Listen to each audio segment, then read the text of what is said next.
देश के कोने कोने से और विश्व के अलग अलग इलाकों से भारत देश के मूल मालिक, मूल बीजू को मेरी ओर से धारिया ब्रॉड की धरती से दरियावद विधानसभा की ओर से आप सभी को जोहार जोहार करता हूं।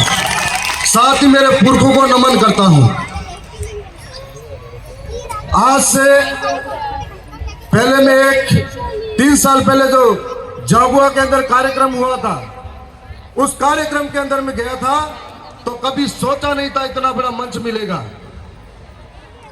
आज इतने बड़े मंच पे बोल रहा हूं तो ये जो भी संभव हुआ, दरियावद विधानसभा की जनता, वहां के कार्यकर्ताओं के त्याग, समर्पण, मेहनत से संभव हुआ। मैं उन सबको दिल से धन्यवाद करता हूं। साथ ही पिछला कार्यक्रम दरियावद के अंदर हुआ था, उस कार्यक्रम को सफल बनाने के लिए वहां के एक एक कार्यकर्ता की मेहनत थी। उन सबको धन्यवाद करता हूं। आज इस मौके पर हम खड़े हैं। मैं हर बार कार्यक्रम में जाता हूं, बहुत बड़े बड़े, मेरे से भी बहुत बड़े बड़े बुद्धिजीवी और वक्ता आते हैं।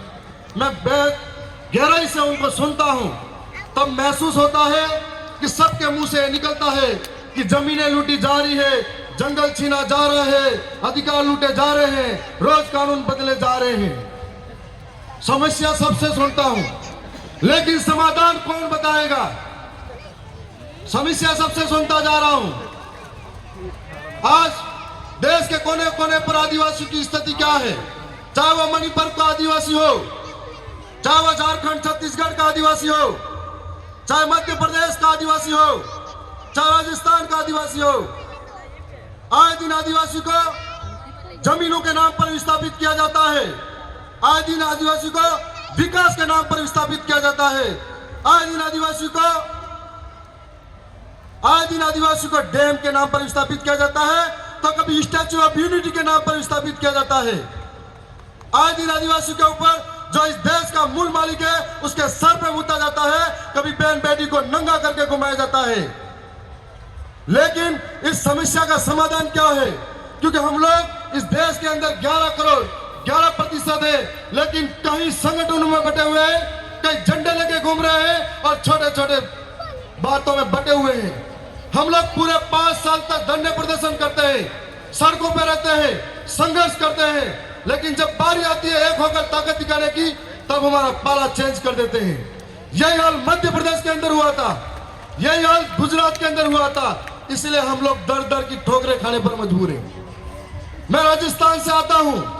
राजस्थान के अंदर हम लोग आदिवासी जन प्रतिनिधि सिलेक्शन प्रणाली के तहत चुनाव जीते हैं। अभी हमारे बीच में एक चौधरी साहब बता रहे थे 50-50 करोड़ खर्च होता है।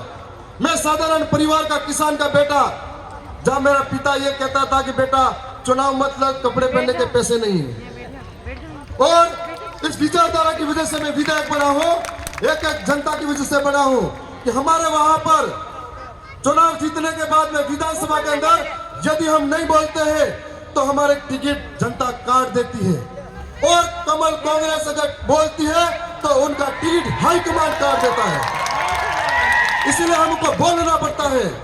आप सबके बीच में आए हैं, ये बताने के लिए आए हैं कि हमारे साथ इस तरह का व्यवहार होता है। चाहे जंगल लूटे जाए, जमीन छीनी जाए, चाहे हमारे विकास के नाम पर सरकार हमको बेवकूफ बनाती जाए, उसका एक समाधान यह है, हम आर्थिक रूप से कमजोर हैं, सांस्कृतिक रूप से कमजोर है, शैक्षणिक रूप से कमजोर है।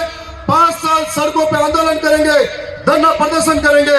इसके लिए हमारी स्वतंत्र आवाज को विधानसभा और संसद सभा के अंदर भेजना होगा। जो हमारे कानून लूटे जा रहे हैं, उनके लिए टेबल ठपकार के खटकार के बोल सके। चाहे सरकार कोई भी हो, हमारा आदिवासी के ऊपर जो जुल्म होता है, हम लोग इतनी संख्या में हर रोज इकट्ठे होते हैं, लेकिन दिल्ली के अंदर, जयपुर के अंदर, महाराष्ट्र के मुंबई के अंदर, गुजरात के गांधीनगर के अंदर, भोपाल के अंदर बेरी गूंगी सरकारें हमको कभी नहीं सुनती है, और वो खबरें स्थानीय मीडिया के अंदर दफन हो जाती है। इसके लिए हम लोगों को उस विधानमंडल के अंदर पांव रखना पड़ेगा। आज हमारा मकसद तभी पूरा होगा जब हम लोग कह रहे हैं कि ये सब करना चाहिए, ये समस्या है, वो समस्या है। रोज कानून बदले जा रहे हैं। उन कानून को बदलते कानून के लिए कौन आकर लड़ेगा? जब हम उस कानून को लड़ने के लिए वहां पर मौजूद होंगे तब लड़ पाएंगे। आप सबके बीच में आए हैं।